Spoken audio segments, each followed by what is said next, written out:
Dobro, razlika ostaja 5 pik, tako je bilo. Ja, pač tekma je bila taka, bi rekel, za nek derbi vrha. Jaz sem pričakoval približno tako tekmo, dosti trda, z malo prilikami na obeh straneh. Pač mislim, da na koncu gledano videno pošten rezultat. Za naprej v bistvu kaj pomeni to? Za naprej za nas pomeni sigurno, da bo težje, kot če bi zmagali.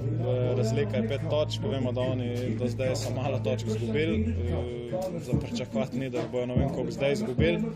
Ampak mi nimamo drugega, kot da za svoje tekme gledamo, zbiramo pike in čakamo na kak kiks. Je pa sigurno še enkrat medsebojna tekma. To je sigurno ena prilika, kodar lahko nekaj zmanjšaš razliko. Ostalo pa je na nas samo, da gledamo za sebe in poskušamo zmagovati.